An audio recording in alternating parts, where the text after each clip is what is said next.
I won't look back.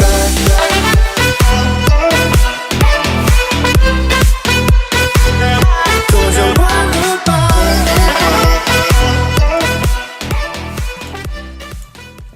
What's going on, beautiful people? I am the Grandmaster, and I also go by D-Ray, bringing you guys the next episode of the Grandmaster's Table, and I am joined by my beautiful co-host, Summer. Go ahead and say hi. Hi. And today, guys, we have a very special episode. We have, in my opinion, probably one of the more sophisticated and colorful content creators that are on the YouTube platform, In Vivid Color. Go ahead and say hi, my man. Hi, everybody. My name is In Vivid Color. Welcome to the Grandmaster's Table. Happy to be here. Hi. Guys, if you guys are excited for this episode, do me a massive favor and hit the subscribe button. Turn on post notifications, hit the bell button so we get notified every single time we post a new video.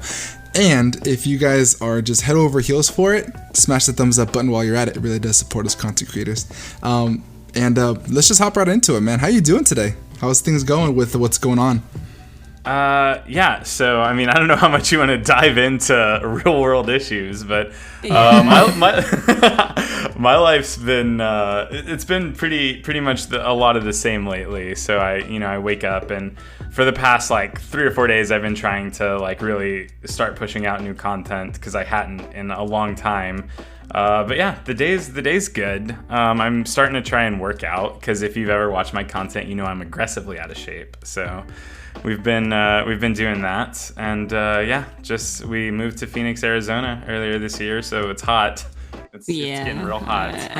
Phoenix, Arizona. Dude, that's a certain specific lifestyle, huh? I have family in Arizona, and my parents would ship my brother and I out there for the summertime, and we would literally not be able to go outside or go swimming until it was dark outside because it was so hot. Yeah, is this like, I had one of my best friends growing up in high school. His family always shipped him off to Arizona in the summer too. Is this just like a common trend? I guess. It's like a way to get kids to just, all right, you're going to the hottest place on earth for the hottest months on earth. Yeah, fun. And there's literally nothing there. It's just desert. So it's like there's not much to do, and it's too hot to do anything. So I guess it keeps us out of trouble. I think it's like the disciplinary equivalent to when you cuss as a kid and you get the hot sauce in your mouth. So just like, you've been a bad person. Just go to the hot place. Hot sauce in your mouth. I feel like I'm missing out on something. Oh no, that's a Hispanic thing. That's a Latino thing. That's a Mexican thing. If you're not about that hot sauce, you don't want to say the F word or the B word, because then you get that tapatio right up on the tongue, and that's not fun. Oh, dude, I love tapatio though. Oh, yeah. See, this form of discipline would not work on you then. Yeah. Oh man. Yeah. No. That's funny. So you're. Oh, sorry. Go ahead. Sorry. So you're recently out there, right? So you just recently moved out there to Arizona? As of the last couple weeks, right? Right. Yeah. Well, so it's been since my spring break started. I'm a high school teacher. Y'all are probably gonna segue into that at some point. Yeah. I came here for spring break, and then with everything that happened, I just kind of stayed here. So I think it's been probably 2 months now. Oh, okay. And I didn't have any of my stuff for like the first month and a half. I just had like some clothes that I brought and a work laptop. So it's been testing, trying to get work done. But yeah, I'm here permanently now. Yeah, that's awesome now that you're with your wife now. But I know with all this, how affected you are as a teacher. I see so many things. I even have friends that are graduating college and everything, and they were supposed to have their college graduation today, and they're like, it's crazy. How is it as a teacher? I know that there is the side as a student, right? Like how Summer said, they're missing out on the proms, they're missing out on those memories that some high schools, specifically seniors, that won't get. But how is it as a teacher? How are you coping with it?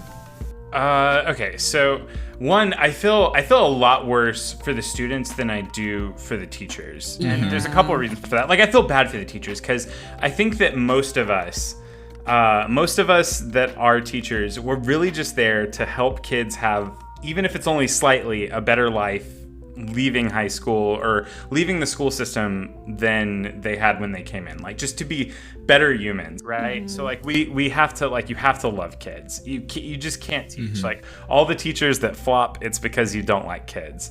So I really miss the kids, but it hasn't been, I feel like it's not as hard for me because I'm at a point in my life where I can like really compartmentalize, like, okay, I'm not going to be able to see these kids again, and that's tough, and I have to figure out how to deal with it. But these kids are all, like, it's supposed to be the most exciting times of their lives. Like, I have a lot of seniors, and they're not going to get to graduate. Yeah. I mean, they're graduating, but they're not going to graduation. It's not a traditional form of graduation and stuff, yeah. Right. So, I mean, me coping has just been like, I reach out to the students once a week. If anyone wants to, like, have a conversation, I'll hop into like a Google Hangout with them, or I'll email back and forth. But I mean, a lot of it has really just come down to like, I'm accepting the fact that like I'm in Arizona now, so there's just a very small chance that I'm gonna get to say goodbye to really my coworkers, my seniors, like anyone in person. It's like diminishing by the day. So yeah, I'm coping by just acknowledging that it exists and trying to be okay with it. Yeah, I think that's the best like anyone can do. But I definitely for the seniors, that's rough. That's real rough. Yeah. Guys, if you guys are a fan of Vivid and you are one of his students and you guys are listening to this podcast, just know that he does care about you. Because for us watching the update video, if you haven't watched that already, again, I'll leave a link down in the description for Vivid's channel. Make sure you check that out if you haven't already. But he really does care about his kids, just like how he emphasized that you do have to love kids in order to love teaching. From what I get, meaning that we just met today, but from what I get, the first vibe is that you really do care about them. And then if you're listening to this and you are a student of his, you guys are very lucky to have him in your life. And hang in there, stay tough. I know it's tough. Me, I loved high school when I was younger. It was like my stomping grounds. It was like I'm not gonna say it was the peak of my life, but it was a good time. So Okay. Hang in there, guys. Really, really hang in there. And you got someone here that's great watching over you. So, how long have you been a teacher?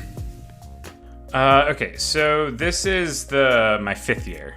Like this year, like at the end of this year, I will have taught for 5 years straight at the same high school. Yeah. Oh, what do you teach? Okay, so I got hired on specifically to teach principles of audio video production. So like video making classes. My first year as a teacher, they decided that since I was teaching a class that used computers, they were also going to loop me in with video game design, which was an awful idea. It's a super fun class, but Concept. It's really cool, but like I don't know programming languages, so I've kind of like winged that one each year. I also teach graphic design, and I taught professional communication for the first 2 years, which is kind of like a speech class. Oh, cool. Nice, you got like a full broad different. You're not just Yeah. like the history teacher or just the English teacher. You got a whole arsenal under your belt, huh? Yeah, so my first year as a teacher, I actually had, so when you teach a class, they call that a prep. Like, and I guess I've never understood the lingo, but I guess it's because you're preparing to teach this specific course. So my first year as a teacher, I had 6 preps, which is kind of unheard of. It's super unreasonable. Like I had stacked classes because they just needed me to teach multiple things. Yeah. But this last year was kind of like the easiest year I've had as a teacher, where I had, I think, 3 double block classes. So a double, like it's just where the class lasts 2 class periods. Oh, yeah. And then I had 1 single block class. So I only had 3 different classes spanning across like 4 class periods. Yeah. But yeah, so I've always just taught kids like the classes that I think I'm the best at teaching are the sort of like the AV production and graphic design. The video game design, I just try and let the kids have fun because at some point they're better at it than me. So. So that makes a lot of sense as to your direction on what you want to start adding as content on your channel, because I remember you saying you wanted to help teach people about things like that. So that makes a lot of sense now, considering you were teaching it in high school already. Right, yeah. So I've done a reasonable amount of like, I call them like these, they look like I'm trying to record like a Let's Play of something, because it's just my face cam in the bottom corner of like Adobe After Effects doing a tutorial. I just wanted whatever, I don't know why I wanted to record myself for these video tutorials and like to give my kids instead of just recording the software, but I did it anyways. So I feel like that's something that I could incorporate into content creation, be it on my channel or like starting something new, just because I'm not the best at it, but I think I'm better than a lot. And I think everybody has to start somewhere. So I think it's personable. Like, I think I've gotten. Have I? I think I have. When I first got into this question, because when I personally got onto the channel, I just started this thing in August. I was a VGC player back in a year and a half, and it was exclusive, not on content creation.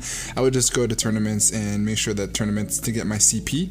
And then when I became a content creator, a lot of people that asked me on Discord, it's like, hey, what is your number one thing that you want to make sure you do on your channel that makes it good? And it's showing your face, because it makes it personable to make it seem as though you're in the room. And there's something different about that, almost like a one-on-one experience. It not only teaches you what the content that you're teaching in the first place, right, but allows you to feel a sense of belonging to whatever it is that you're teaching. So that's a good thing, especially like if you're going to a classroom. It's almost like you have that person here in the room with you. So I think that that's probably a big aspect. I think that if me personally and Summer personally, if we take your courses or if we have your content, it would make us feel better to actually see what you're doing, especially if there's like a comedical joke in there. I can see how you react to it, if it's something that you think is important, all that fun jazz. But that's cool to you that you do a bunch of different things. Now, is there anything specific that you have planned in your phases of this 3 months that you're giving yourself that you look forward to the most?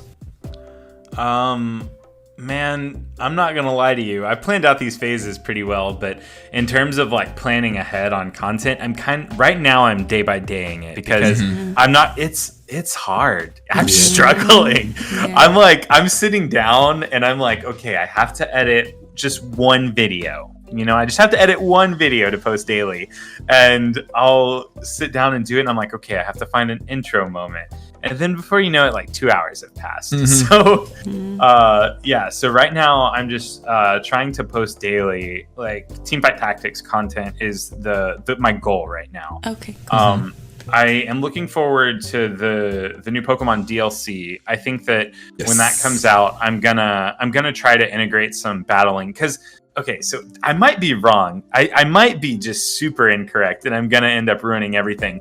But I feel like the content is not so dissimilar in playing like a round of Teamfight Tactics and then doing like a VGC battle on Wi-Fi, that it would, I don't know, sort of like repel those audiences. Like, I don't think the people that would watch one would necessarily hate the other, because it's these like, it's like these one and done videos where I'm just playing a strategy game, right? So I think it'll be reasonable, but I'm looking forward to the DLC, because right now I'm like, spoiler alerts, I'm not trying to be negative. I'm just very burned out on Sword and Shield.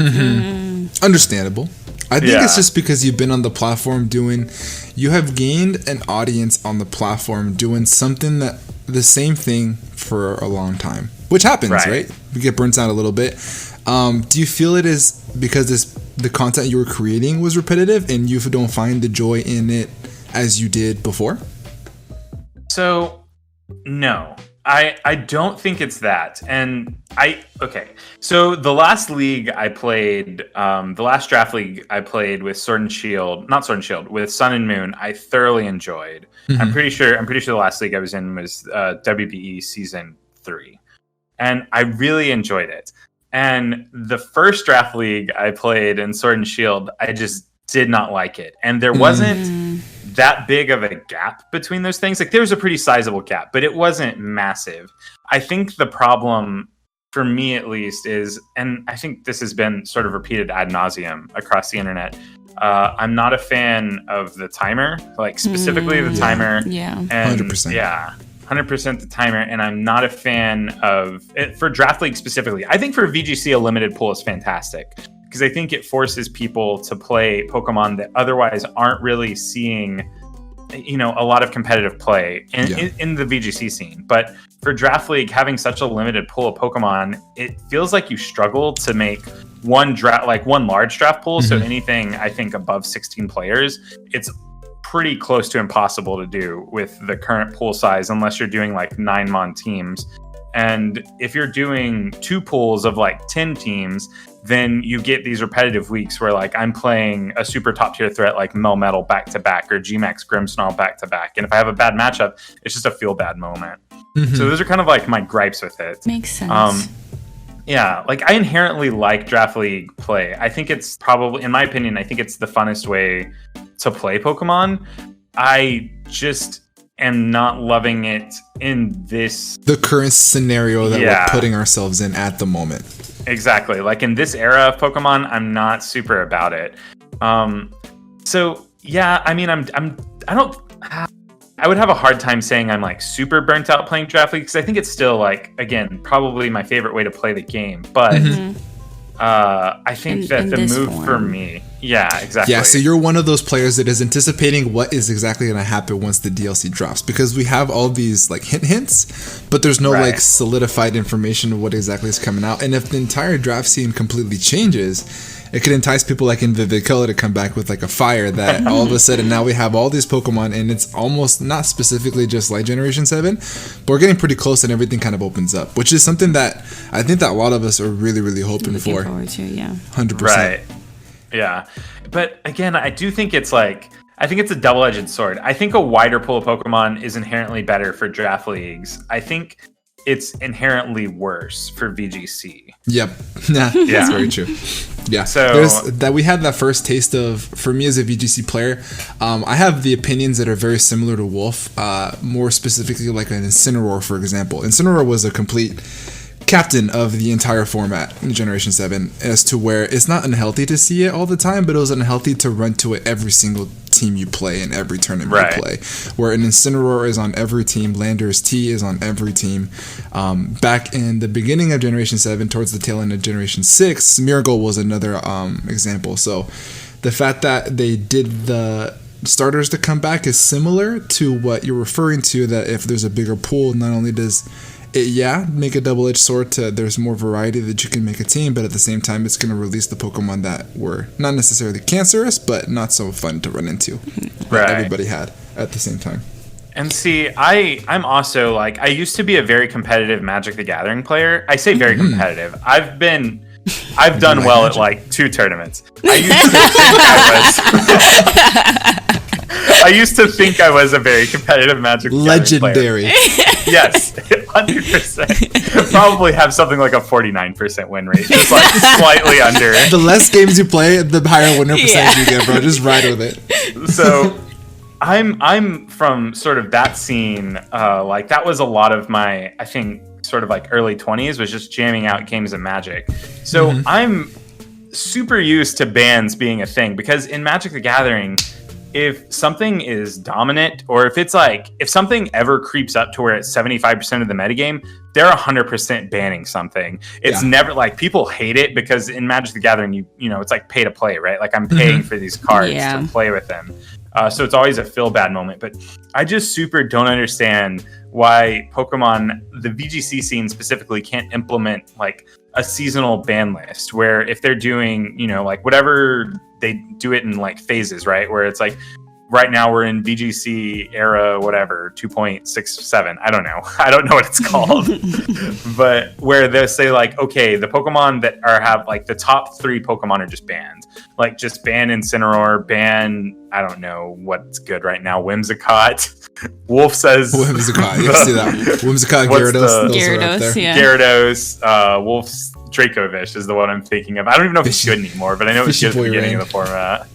I think that I had this conversation. I can't remember who I had this conversation with. It may have been some. I can't remember top of my head, but similar. I think that they don't have the same idea nor the knowledge of we as players do, because they do that in a way, right? Like let's give Generation 7 as an example, but they do it in the group, meaning the mythicals. Like they don't allow mythicals. They allow the legendaries. Like there's an Uber season that comes in that Rayquaza and Kyogre and all these other mons that are allowed at a certain point that are considered a banned mon, right? So they do that in phases, but they don't do what's similar to what I'm thinking is what you're trying to say, like a Smogon format where you're only allowed a certain pool at a certain tournament, which would be kind of Right. cool. That's That'd be cool. interesting. Yeah. Kind of like a Smogon format of a VGC. Like if Incineroar, Gyarados, Whimsicott are considered OU, then you play a UU format, right? Where those OU Pokemon are not Right. allowed in that tournament, which would be pretty cool. That'd be something, a little bit of a twist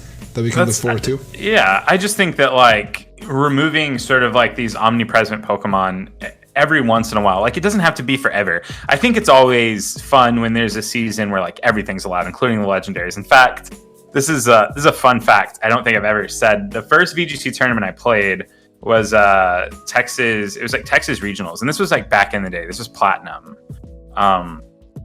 and I top 32'd the event. I just like copy pasted. Yeah, I like copy pasted some team that this like really good Texas VGC player was playing. If it ain't broke, don't fix it. Yeah, exactly. It was like and it was also the first VGC season where they ever allowed Uber. So it was like the Kyogre season. It was like the Hitmontop Kyogre team was kind of like all the rage. So I copied this exact team, ran it. I top 32'd. I lost to just an explosion Metagross. Oh. And then, yeah, and this was before VGC matches were best 2 out of 3. This was all, it was like one and done. If you lost, like you were done. That was the good old days. The good Yeah. days. And then it was like 2 seasons later, I think, when Black and White came out, I played another VGC tournament in Texas Regionals. Top 32'd again, and then lost to some other explosion. I think it was like an exploding Gigalith or something. Sounds like a stupid. Kryptonite's forming here. Yeah, so I just so then that's when I stopped playing VGC. I was like, I see another Metagross, I'm a cringe, and I'm shivering, I'm out. That's awesome. So you're going through some history here, man. That brings me up to the question. We're going to segue into your history with Pokemon. You as a fan, when did you come into the franchise? This isn't competitive-wise. This is the question that's the overall Just like fell in love umbrella with the of franchise. when did you first become a fan of Pokemon itself? Okay, so my cousin had like one of those really old fat Game Boys. I don't remember, like the Game Boy Classic. And he got Pokemon Red. And he let me play it for approximately 5 minutes. And then was like, you can't play this anymore. I want to play. And we were going on a trip with them to Florida. So I was probably about 8 years old, which would have been 1998. I think it's either the exact year the games came out or like probably 6 months after the games came out. Okay. So we were going on this trip to Florida. We were driving from Texas, like around the Houston area, so a long drive. And my mom didn't want me to be in the car the entire time while my cousin had his Game Boy. No. And just like me having nothing and him not letting me play. So my mom bought me a Game Boy Color with Pokemon Blue and a Bug's Life. Shout out to Bugs mom. Life platform. Shout out to mom. Shout out That's awesome. to mom. Yeah. Yeah, so I didn't know how to save the game for probably the first I thought you had to one and done it because I was used to playing on like a Sega Genesis where nothing saved. Like there's no memory. It took me a very long time, and one of my other cousins she pointed out, she was like, hey, if I hit start, I can go down and hit save and it saves my game. I did not know that. So I just That's kept picking awesome. Bulbasaur and getting to Ivysaur, and then I would have to restart. I gotta finish this game before the AA batteries run out. Exactly. Yeah, I had no clue. That's awesome. That's cool. So you're from the beginning. You're an OG Cantonian, huh? It's been quite some time. Yeah. I've been playing since the beginning. I think for a long time I had every game until like Emerald. So which I guess isn't much if you think about it. I had like Red, Blue, Yellow, but I also had like all the side games. I had Pokemon Pinball. Oh, wow. Yeah. We do love them Yeah, side so- games. Pokemon Right. Pinball. Oh my gosh, now we're going Yeah, back. that's a throwback, right? That's epic. If you were to be given I love this question because sometimes there's a story attached to it. If you were to be given one Pokemon to be yours, let's just say these are real. What is your number one favorite Pokemon of all time? This doesn't have to be in competitive. Doesn't have to be what your go-to is in draft. Doesn't have to be aesthetics. If you were to be given one Mon, what's your So favorite just Pokemon like of all time? in the real life. We'll say in the real life. Yeah, or like you were if to pick someone one, said that you could have Okay. one Pokemon as your like your sidekick, your side homie. which one would it Okay. be? All right, hold on.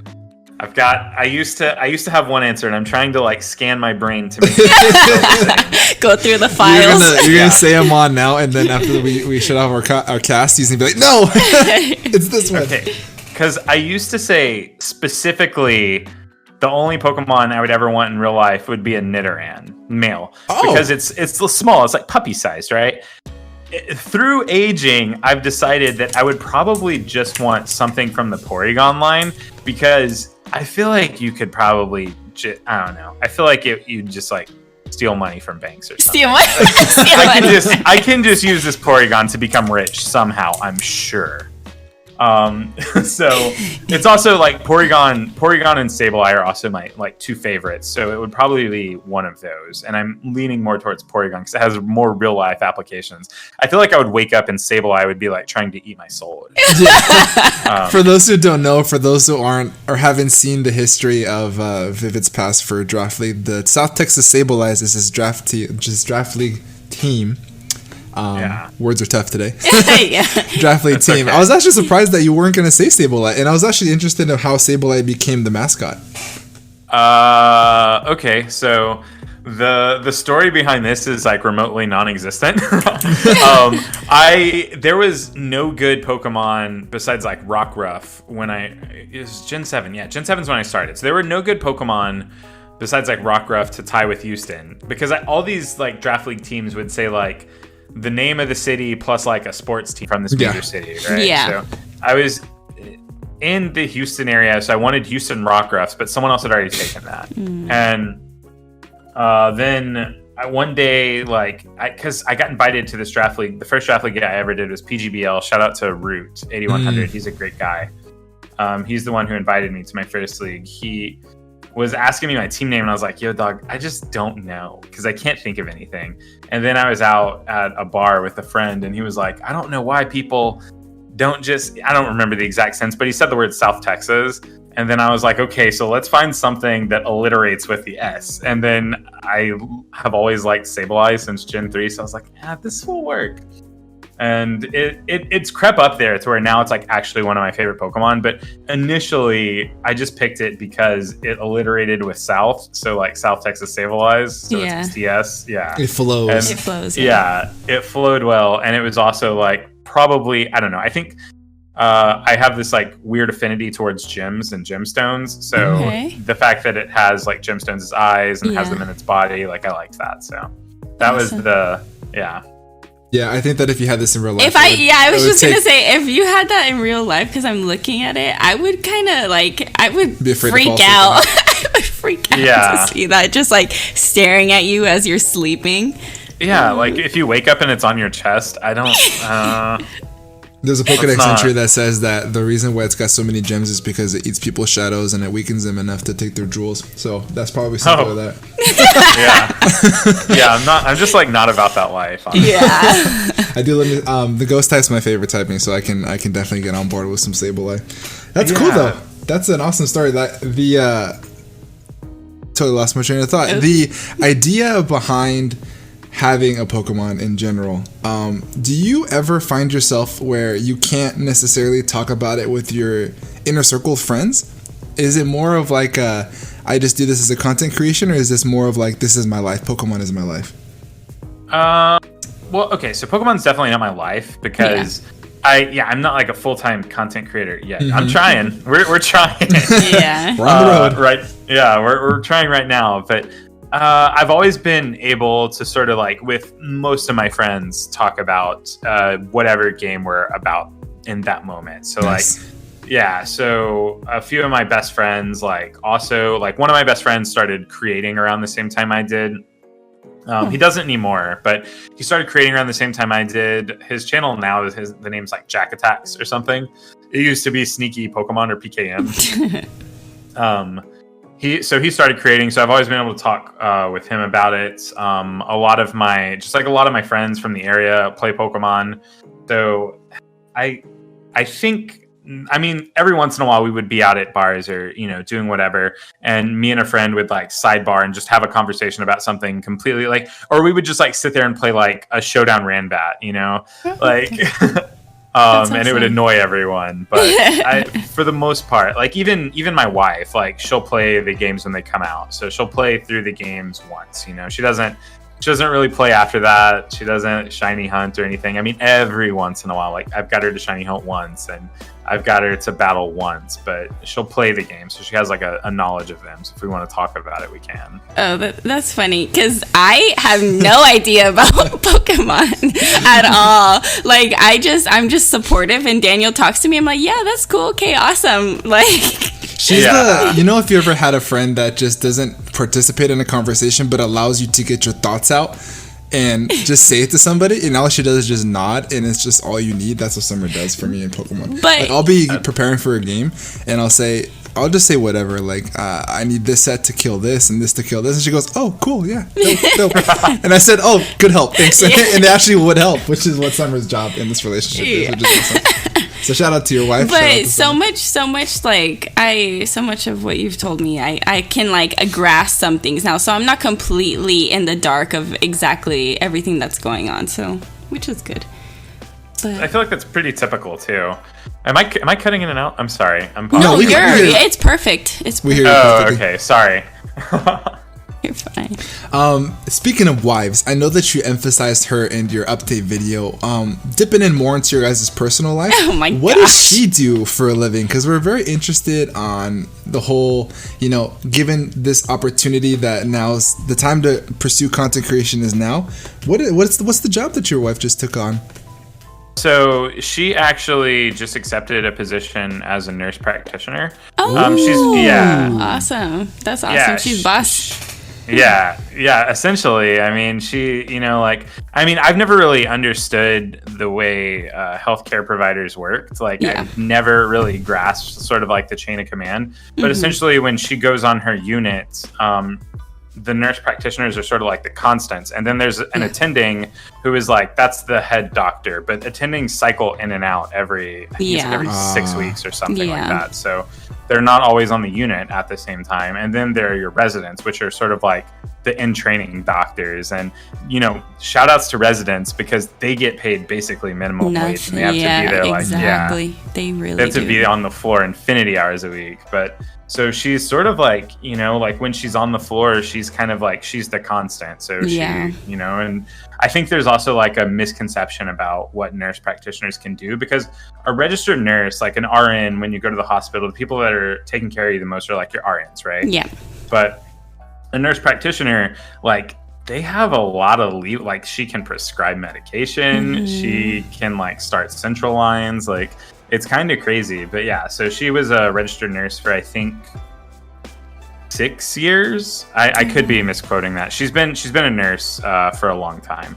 And then she did grad school and like job applications, like while planning a wedding. So yeah, she's kind of incredible. But that's the awesome. job. Planning a wedding. So newlyweds as of recent? Yeah. So we actually got married October 12th, 2019. Oh, that's new. Oh, That's wow. awesome. Yeah. Congratulations. Congratulations. Thank you. Yeah. That's awesome. How's it feel to have the ball and chain on the ankle? The old ball and chain. No, honestly, she like the only reason I'm able to like even try to do content creation is because she's just willing to be like, I think you'll make it, or if you put in the time. Like, Yeah. obviously, if at the end of this like trial period I'm not making money, I'm gonna get a job, because I'm not gonna make her like sort of float me for the rest of for an entire year or something. But That makes she's sense. That's awesome, though. Like, Yeah. It's cool that pretty she's awesome. supporting you in that way, because Yeah. that's tough. That's kudos to, I'll say, to Summer too, and your wife, that it's tough as content creators and as spouses of content creators. Like, we'll say more specifics to our lives. When I have my creative juices flowing, that I'm on the computer, and then, like you said, you'll have an idea, and then another idea pops up, and then another idea pops up, where 2 hours, 3 hours pass, and you haven't necessarily been as productive as you wanted to be, just because you're trying to get whatever it is that's in your brain on to the computer or onto a canvas. Right. That it takes away from the life. We have 2 kids, Yeah. so she's Oh, wow. typically with them all the time. Yeah. Where I'll come in and she'll ask me for help if she has to go to the bathroom, or if she's making dinner to get them ready, things like that. But for the most part, she basically head honchos that, which is similar to your wife, that she takes care of a lot of the aspects that gives you the opportunity to do some content creation. So shout out to the spouses for allowing us to do this, because like Vivid was saying, I fully understand that sometimes content creation doesn't come that easy, or it doesn't come that easy to where you can put it on a canvas for you guys to see, because we want you guys to enjoy something meaningful and to be able to present that on some way. We're all just super, not anal, but we're very typical, meticulous on how we want it to be presented. So shout out to the spouses. If you're a content creator spouse, then shout out to you. Does she, because you were pretty on top of posting when you were like in the thick of Draft League, middle of Gen 7. Yeah. Was that like a hobby kind of thing at that point? Okay, so when I started my channel, I started as a hobby. I feel like most of the people that started in the Pokemon community, I feel like there's like 2 to 3 brands of people. Like if you started in the Pokemon community, either one, you watched like Shady Penguin doing Wi-Fi battles and you just wanted to post battles, or 2, you watched like PokeAimMD or someone like that doing like Smogon battles and you wanted to do that, or you saw someone doing a Let's Play, right? And you wanted to just like post Let's Plays. So I was sort of like in between like the Wi-Fi battles and the Let's Plays, and I just wanted to like post a Let's Play and then share it to my friends. And then I got super, like very quickly got like super concerned with numbers, which I think is awful. I hate when I think back to like how I used to try to grow versus like how I started growing kind of like organically once I actually made friends in the community. Yeah. So I got very obsessed with numbers. So I would like try to like make connections and like grow socials, blah, blah, blah, blah, the whole like spiel. Instead of like doing it organically, I was trying to force it. Yeah. So probably like my first like 200 to 300 subscribers were not like organic in a way that they should be. You know what I mean?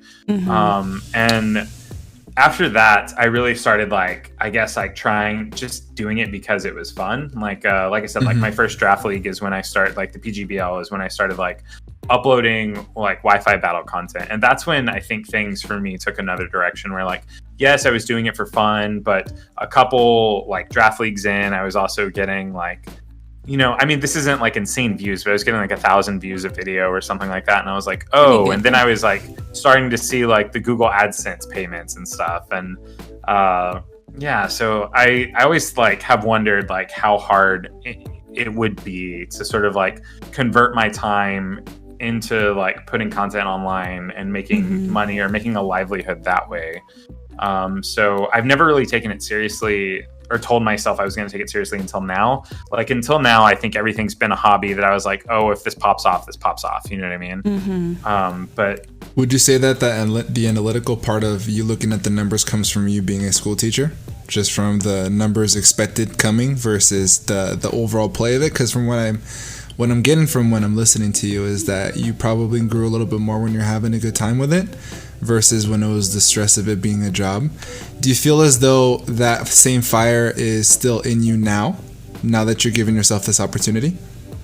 Yeah, so right now I feel very good about posting right now. Like no matter like, I mean, I'm very early into this whole like 3-month phase thing, right? Like I'm very early into it. But so far, like every day I post a video, like I try not to look at the numbers for the first few hours because I expect it to be low now because I'm trying to build something not entirely from the ground up because I have like a very small platform that I'm springboarding off of. Yeah. But like essentially like I'm trying to like acquire a new audience by posting Teamfight Tactics content, right? So I feel good about it, but also like I don't know if I would say like I treated it as a job when I was being analytical about the numbers. I think I was just like so obsessed with like, oh, you know, like I want to hit like once I hit my first 50, I hit my first 50 subscribers, like probably organically. And then I was like, oh, I want 100. And then there's like, I don't know what the threshold is. I think it's 100 is the threshold to like claim your vanity URL. So I was like, oh, I got to get to 100. And then after that, you know, YouTube has, or it used to, I don't know how the system works anymore. I haven't started a new channel. But you used to have to meet these like thresholds to do things. Yeah. Like there used to not be this whole like you need 4,000 hours of watch time to like monetize your channel. You used to just have, I think you only needed 1,000 subscribers. So I got my vanity URL and then I would live stream. And when I first started, this is like something I'll admit here. I don't think I've ever admitted it anywhere. Boy, this here we is, go. this is a special. And I've gone through and scrubbed, I think, all of these videos from my channel. I used to do shiny giveaways, and now I understand how just like absolutely atrocious that content is now, right? Like there's and I'm not gonna call out names. I was about to, but I shouldn't do that. This is your podcast. There's like like there's like Twitch streams or like YouTube live streams, and it's just people. And these people are running bots. Like I was involved. Like I was talking to people and giving them shinies, but it's like shinies that we've cloned, right? Like I'll have a shiny and I'll clone it 5,000 times or whatever, and then I'll just give it away for a 5-hour stream. So like I would do it by hand, and that was like how I started streaming. And I grew off that too, which I would say is not organically, because people weren't subscribing because they enjoyed me. People were subscribing because they wanted that They shiny felt like there was a outfit. value they where were they gonna can get a something shot. out of. Gotcha. Yeah. That's exactly. not the worst thing in the world. Sometimes you gotta it's kind of like thinking in an aspect of, this is me saying, this is coming from me being a content creator, is sometimes you just gotta do what you gotta do. And it would be amazing to get things organically, like you said, to have subscribers that love to watch you for what you do. But at the same time, some people, there's a lot of people in this world, and you have to touch multiple audiences and multiple groups of people. And if that's something that they're looking for, then you're still benefiting them, right? You're still Right. giving them something that they want. So in a way, it's not necessarily frowned upon, but you're just touching a different audience. Right. I mean, I look back on it and I think I guess the reason I feel so bad about it is because the only reason I did it was to grow, because I saw other people doing it and growing relatively quickly. So I dislike that portion of it. And then I started live streaming like shiny hunts or like viewer battles or something, and I felt way better about that content. But yeah, so when I was like streaming these like shiny giveaways, like I've gone through and I've scrubbed them all from my channel because I think I think it's Look at that. really Look at Yeah. that. So there's a moment, here we go, guys. In Vivid Color has officially cleansed. He has said it out loud. He feels good. He just went to confession. yeah, exactly. Like I'm trying to repent for my sins. But yeah, I guess like on the topic of growing organically, I feel like even now, like, okay, so since I've started posting different content, I've lost like 20 something subscribers, which I'm like, I kind of expected this. Like, I know I'm going to take a hit before I rebound, right? Yeah. But I feel like it just can't be understated that you have to like make friends and make connections, because 100%. and not connections where like this is a business transaction, but like Yes. connections where like this is a personal transaction. You know what I mean? Yes. Like I'm like offering you value, whatever that is. Like if it's being a friend, or if it's like, oh, you need somebody to like whip up a quick graphic. Because honestly, and I'm going to shout out a few people here. So I feel like the people that really took a chance on me and gave me the ability to grow organically are, one, I already said Root 8100. He's the first guy that Shout out to the New Jersey Brobat. Yeah. Oh, yeah. Oh yeah, Yeah. we play together in both the NCP and the EP Academy. So we actually just played. I have a video where we just played the most recent week. Shout out to Root. I won't spoil that for those who haven't seen it. But the last video of the NCP is my game against Root, and I said this in my game footage that he is probably the most organically calm human being I've ever met in my entire life, to where just speaking to him just makes me feel good. He's just such a mellow guy that I think there was a conversation we were talking on Discord, and he said, oh, I just woke up and I could feel it. And that's not in a bad way. I could feel just so mellow and calm, and shout out to him for being that grounded human being. I mean, he essentially always roasts me, but in the best way. So Delivery. shout outs to him first, because I wouldn't have ever gotten my foot. Well, maybe over time, but at least like not initially. Like he's the first one that took a chance on me. Like I wasn't posting Wi-Fi battles or anything. He just asked me if I wanted to be in it. Oh wow. And so then the next person would be Jodor, who asked me to join the NPA. Is the NPA? Yeah, the NPA. NPA. Yeah. So he sort of like, and at the time that was like one of my dream leagues. So someone had dropped from that league, and he asked me to step up, and that was sort of my first introduction to, like in the NPA, like A Drive was in it, who is, by the way, the third person I'm shouting out, because I feel like he took a pretty aggressive chance on me. I mean, like, I wasn't really like close friends with him or anything. I just like offered to do some graphics for him for his WBE season 2, because I happened to be in a Discord chat he was in, and he was like, I need a quick thumbnail. And I was like, yo, I can make you a quick thumbnail.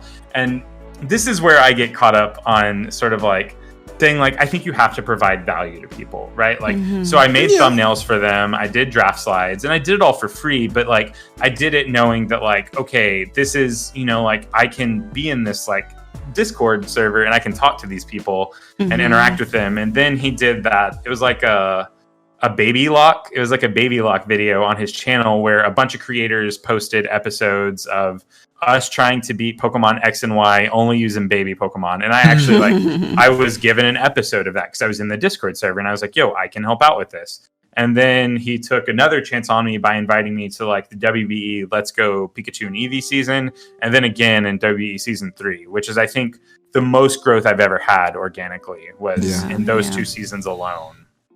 Yeah, So- it does. It's what's the reference that I had? I actually talked to Kyle about this. That it's not necessarily piggybacking off of someone, but it's lending a hand below and pulling them back up. So Right. in a way, the content creation, it's just like you said, you need someone to coexist with on the same platform to allow yourselves to boost each other on both sides. So it's just like when you said your thumbnails and your graphics, it's just like the same thing if Nike were to give me a free t-shirt and I go to an event Right. and someone's like, I love your t-shirt, where'd you get that? Oh, I got it from here, buy it from there. It's the same thing. So Right. it's awesome that you got your start Yeah, that way. That's a cool awesome. story. So shout out to Root. Jodor is actually a common denominator for 3 people that have had in the Grandmaster's table so Really? far. So I have to kind of pull him out of the darkness here, see if Jodor will come in and Yeah. give a few words. Jodor gave Kyle that shot in the NPA as well. And so I Yeah. have to talk to him. That's awesome. And then shout out to A-Drive. Shout out to the WBE. How was that, by the way, getting into the WBE with Mayweather's and Muhammad Ali's of Draft League? Man, okay, real quick, I just wanna like piggyback off the Jodor comment. Jodor's good people. I've met all these people in person, so they're like, I can attest that's to the fact that they're all awesome. really solid dudes. Yeah, I've hung out with Jodor like pretty extensively at PAX, Root at PAX, and A-Drive at PAX. So just like, final comment on that is like, yes, 100%, they're all great people, and like I super agree with like, again, like, it's not like seeing these people as like business transactions, because I think that inherently is very toxic and flawed. Yeah. But really just trying to like, if you reach out and you're like, hey, I can do this, and like actually talk to people about things, I think that like forming organic friendships, or like even just being an acquaintance to someone, I think is worth a Yeah. lot in the sort of like the content creation realm. So on WBE, okay, so the first season I did was the Let's Go Pikachu and Eevee season, which was a smaller season. It was a small run. And I think technically Magnitude, Steve, by his channel size, and Nate were the smallest channels. Magnitude I hold in this like high regard because he started the format, right? Like, Oh, yeah. I think, yeah. Oh, okay. Yeah, So- yeah. I know who you're talking about now. Right, yeah. Yeah. And he's also super funny. I think he's probably like one of the more underrated creators in the scene, and that I think he deserves way more traction than he gets. 100%. So yeah, we were, I think, the smallest like by viewers or whatever, channel sizes. So it was, it was really exciting to do the Let's Go Pikachu and Eevee season. And then the next season of WBE, the Gen 7 was like that was the big season where I think I don't think we had 32 creators, but I think we had 28. I don't remember. It was a lot. Wow. It was a lot. And that was the season where I took my games like as seriously as possible. I ended up making playoffs. I took out Wow. PokeMD in playoffs. Yes, you Wow, did. Yes, that's you did. impressive. I beat Wolf during the regular season. It was it was a fun season, and that was like, I don't know, sort of like the peak of my draft career. Like, I'll always cherish the memories of my first draft league, because I think that those are probably like the most pure, but like the peak was definitely like top 4ing in this massive league with all of these like really heavy hitters. And then to get invited back to WBE season 4, the Sword and Shield one, there were a lot of cuts. Like, because again, the draft pool's really small. Exactly, the size. There the were a sheer lot size. of cuts. Yeah, so a lot of us said we were interested in it, and just to like get invited back, like not saying I would never say I deserve it over other creators. I think there are probably people that got cut that deserve it more than me. You know what I mean? But it was like a really good feeling. So Yeah, the sense of accomplishment. That's awesome. But yeah, shout out to you in that. I have, me personally, when I was doing the whole VGC scene, is when I wanted to create this channel, was to kind of intermingle with you guys, because I was a big fan of you when you were in WBE Season 3, and I remember watching that game against PokeMMD, and I said the same thing to Kyle about the most recent season, that Kyle just went on this massive rampage and then took out Wolf in the first round, etc., etc. And I told him that when I saw the brackets of the playoffs and when I saw that he's playing Wolf, I said, oh, well, that's all she wrote. He ended up pulling that through and became the champ. It was kind of the same thing, that I was rooting for you as an underdog, just mostly because you made the playoffs with all these, massive individuals in the draft league scene. And I remember watching this game, sitting on the couch with some popcorn, and in complete shock that you were in primary control the entire time. And the fact that you won that game, it just made for a viewer experience just top notch. So congratulations to you. That's a huge accomplishment to knock out such a heavy hitter in the very first round. Thank you. I mean, he got his revenge. He knocked me out, and he knocked me. I think it was like I wasn't in playoff. I don't think I was in playoff contention for this. Or I think if I won my week 8 of the most recent WBE season, I was in playoff contention.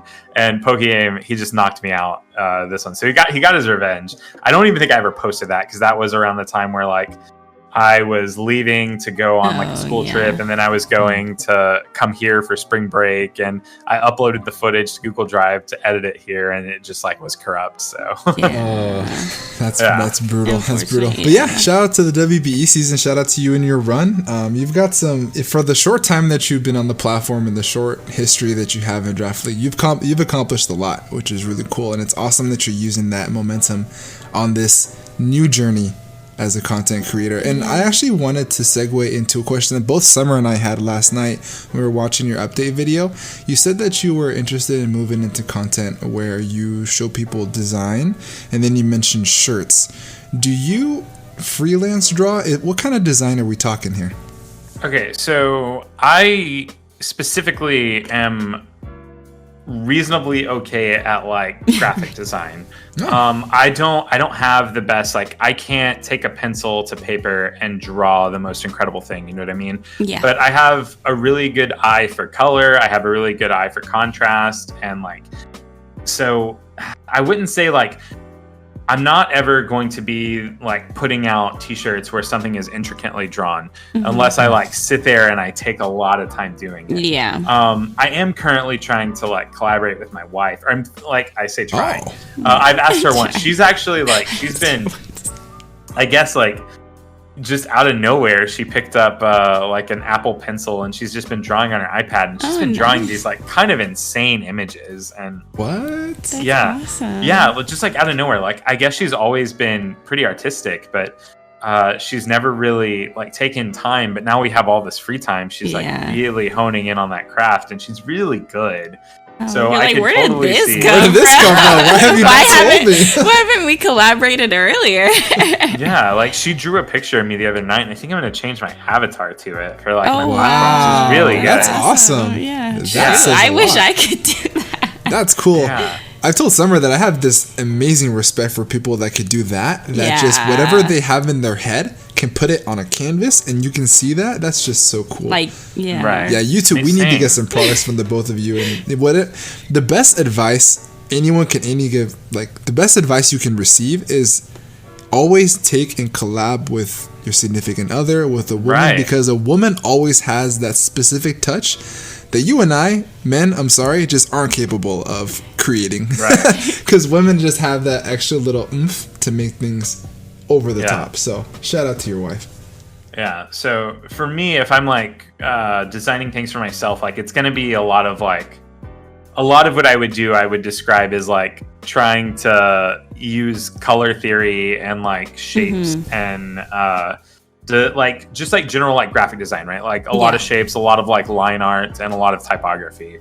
If I want something more intricate, I think I'm just gonna like run up to Emily and be like, yo, Yeah. I want this because I'm just like I'm realizing that she's really very good at it, and Awesome. I've been thoroughly impressed. So That's epic. That's so cool. Yeah, I'm very that is impressed. impressive. Like, just I've always have been impressed by that too. Someone that's just can draw, because I've tried. I've taken art classes. Stick figures. I've taken art classes. Right. And it's terrible, but so it's like you have to have. It's like something special that that person has to be able to do something like that. So that's awesome.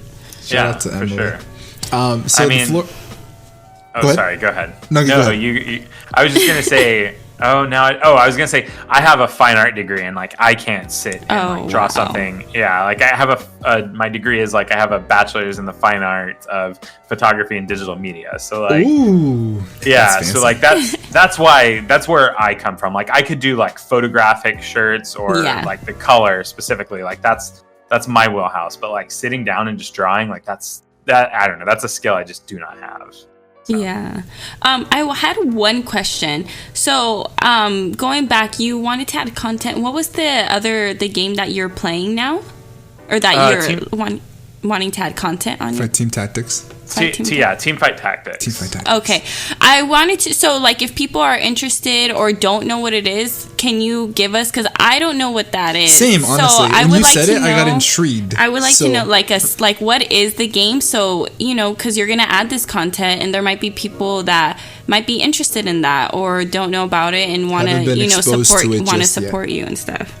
Okay, cool. Yeah, so Teamfight Tactics is a game, and it's like a game mode within the League of Legends client. Like I'm assuming like most everybody has like a general understanding or like at least knows the game League of Legends. Yeah. Yeah, so Teamfight Tactics is like it's called an auto chess or like an auto battler. So what you do is each game starts off and there's like a carousel of champions, and it's all characters from League of Legends. So everybody's scrambling to get one champion, and that's like the start of your game. And then every round, there's like a battle. So the first 3 rounds of the game are always creep waves, which means you're fighting like NPCs. And every round after that until the other creep waves, you're battling other players. So it's a lobby is 8 players, and each round in between battling, you get to look at 5 cards. And these 5 cards are champions that you can draft. So the point of the game is to like draft these cards, and then you put them out on this like chessboard type thing. And then essentially you're just trying to like draft synergies. Like if you draft 3 of the same champion, it levels up to a level 2 champion. And then if you draft 3 level 2 champions, it levels up to a level 3 champion, which is sort of like those are the strongest in the game. So I don't know. I feel like I'm probably losing a lot of it, but it's really fun, and it's a really entertaining game to play, and I think it's also really entertaining to watch. But it's really kind of like a drafting and then a strategy game where you're trying to place your units in a way, kind of like if anyone's ever played like Final Fantasy Tactics, I think that has like a similar vibe where Okay. it's this tactical game where everything's on like a grid and you're just like kind of like placing your units. So yeah, it has elements of like drafting, chess. It's called auto chess. I feel like I think this is like roughly a good description of it. But I'm realizing now that when you say all of this out loud, it might not make a lot of sense. I'm planning. You're gonna have to planning- tune in to yeah, find you're out for gonna have yourselves. to watch his videos Yeah. to find out. I'm personally very intrigued. I love strategy games. I think that this is stemming off of your love for Magic the Gathering, because Magic the Gathering is the definition of a loves strategy Magic game. the Gathering. Oh, bro, I have Right, no idea. yeah. I used to work for the Boys and Girls Club, so a lot of those kids would bring their decks and cases of different decks, and that's how they would spend their time. And eventually, to a certain point, I got pulled into it, and they said, hey, if you were to just, get your own cards, you could just join in. And so I did, and therefore it stuck with me for like years from then on. yeah. So this sounds like it's pretty similar, that you're very into the strategical aspect of this game. So if that's something that appeals to you guys, make sure you check him out. That kind of segues into what I wanted to say, that the floor is now yours to plug anything that you have coming. And that may be saying a lot, because I know that you got this whole plan Planned out, moving yeah. forward. But now's your chance to tell the people what it is that they can look forward to if they come over to your channel. What's in the works? Okay, so right now I am trying to post daily content. I say trying. I've been successful so far, so hopefully we're gonna keep it going. Right now I'm just doing like single matches of Teamfight Tactics. I would like to get to a point where I'm posting 2 videos a day. I don't know if that's stretching the YouTube algorithm too thin or not. So I'm going to try and play around with that. I'm going to try playing around with posting 1 to 2 videos a day for a while and see what happens. But for now, I'm focusing exclusively on Teamfight Tactics. I still I have aspirations to play Pokemon and also Magic the Gathering. I think that Magic the Gathering is a fantastic game. I really like the Magic the Gathering Arena client. So I'm focusing on Teamfight Tactics right now, but Pokemon and Magic the Gathering content will come back. I'm also trying to stream 4 to 5 days a week on twitch.tv/in_vivid_color, which I'm acknowledging now is like an atrocious name because underscores suck. And I'm planning on creating another channel in 2 weeks. I don't know what that content's going to look like, but I'm thinking about commentary. I think that social commentary or like commentary videos are very funny and fun. I'm also thinking about design. I would love to just like post like tutorial videos, but first I would need to like work up to figuring things out and like not just like copy pasting other people's tutorials, but actually like creating. Yeah. That's cool. No, that's a great idea. Yeah. You literally raised both of our eyebrows. Yeah. So that's cool. That I love the fact that you don't have, not necessarily, I'll quote you, like the one trick pony aspect of it. You have a large array of things that people will come to you to enjoy. I love the ideas of the 3 games that are going to come out. I honestly don't think you're going to fit the algorithm whatsoever because at the end of the day, all 3 games have the same thing in mind in a strategy. So for strategical games aspect wise, I don't think the algorithm will really cook you too much, which is awesome. I love the ideas of design, which again still plugs into the same thing with content creation. You'll find content creators like myself coming to your channel to figure out how to create the stuff that I'm going to put on this platform, which is huge because guys, for those who ask me all the time how I started with all my graphics and all my editing and stuff, I literally came into YouTube as a noob and typed it all in on YouTube and said, how do you do this? Space. Right, yeah. How do you do that? Space. So coming to you for that stuff is going to be awesome. So I'm very excited for what you're going to bring to the table. And the commentary stuff, I find that very amusing too. I don't know if I'm gonna so one of the things I want to do that I've played around with in one video is I want to create stock animations. Oh yeah, that's what we were asking. That's what we were curious last night because we were like stock. So like what we were trying to search exactly what a stock animation is, but I couldn't really find the answer. So what is a stock animation? So whenever in design or in sort of stock photography or stock designs or even some people would say clip art, it's just images or in this case animations that you could use in videos or in production without creating it yourself essentially. So I've done this once and I posted a video of it. It was my promoted video on my channel until just recently, but I did this thing where I created a 3D Pokeball rolling back and forth, and then there's a background Pokeball spinning. Yeah. So sort of just animations that people can take, and then they'll presumably, if I create them correctly, can loop inside Premiere, right? So if you want an animated background of something, or just an animated transition or something like that, I will be putting out these little stock animations that people can use for that. So I've had that idea for a while. Yeah, you literally just got your first client. Daniel just got so excited. Yeah, so I mean, hey, I have one if you're looking for Pokemon animation, I have one video on my channel that's I don't know what it's called, but I'll link it to you when we're done with the podcast. If you're honestly interested. He really is.